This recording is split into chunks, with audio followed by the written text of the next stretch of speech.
ঢাকার Gabtali bus terminal বাংলাদেশের উত্তরের ১৬ জেলা এবং দক্ষিণের ২১ জেলার বাস চলাচল করে এই টার্মিনাল ব্যবহার করে।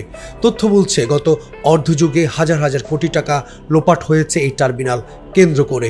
এমনকি ৫ আগস্টে আওয়ামী লীগ সরকারের পতনের পর এই টার্মিনাল বরাদ্দ নিয়ে প্রত্যাশা যেখানে ছিল অনিয়ম মুক্ত, কিন্তু বাস্তবতা উল্টো। অনুসন্ধান বলছে এই টার্মিনালের বাৎসরিক ইজারা মূল্য এবং টার্মিনাল থেকে রাজস্ব আদায়ের খাত নিয়ে কারসাজি করেছে ঢাকা উত্তর সিটি কর্পোরেশন এবং টার্মিনাল ইজারাদার হানিফ পরিবহনের প্রতিষ্ঠান অটো হুইলস লিমিটেড। ঠিকানা টিমের অনুসন্ধানে জানা যায়, বিগত সরকারের সময় গাবতলী টার্মিনালের বাৎসরিক ইজারা মূল্য ভ্যাটসহ নির্ধারণ করা হয় ৭ কোটি ৮৪ লক্ষ টাকা।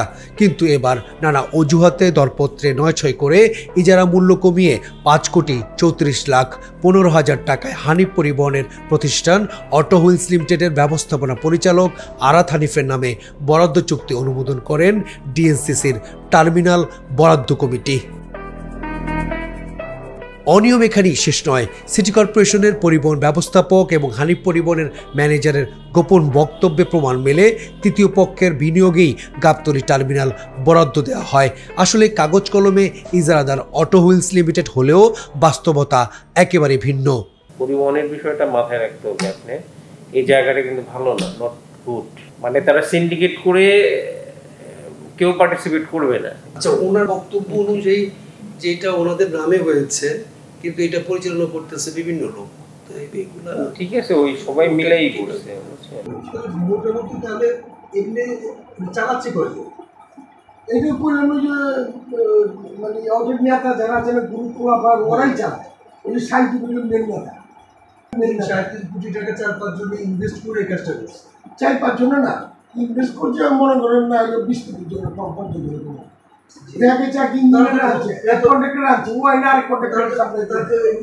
অনুসন্ধান বলছে, সিটি কর্পোরেশনের ইজারা শর্ত ভঙ্গ করে টার্মিনালের বিভিন্ন রাজস্ব খাতের দায়িত্ব বহিরাগতদের হাতে সাব কন্ট্রাক্টে তুলে দেয় ইজারাদার অটো হুইলস লিমিটেড, যার সত্যতা পাওয়া যায় ইজারাদারের নিয়োগকৃত ব্যক্তির গোপন বক্তব্যে।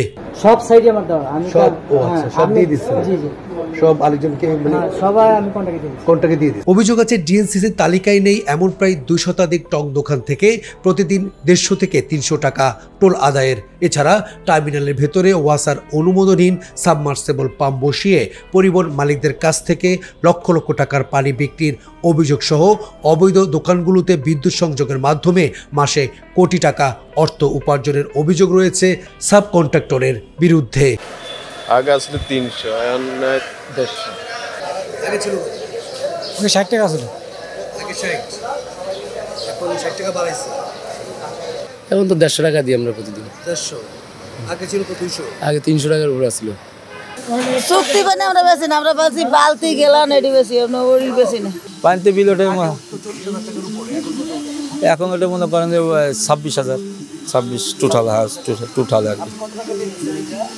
এটা তো আমাদের নিয়ে মাসুমাজি নেছে আর কি। এদিকে ঠিকানার টিম গাবতলী টার্মিনাল ইজারার ফাঁকফন্দি বুঝে ফেলায় এই নিউজ না দেখানোর জন্য তদবির শুরু করেন ইজারাদার অটো হুইলস লিমিটেডের প্রতিষ্ঠান হানিফ পরিবহনের কর্মকর্তারা।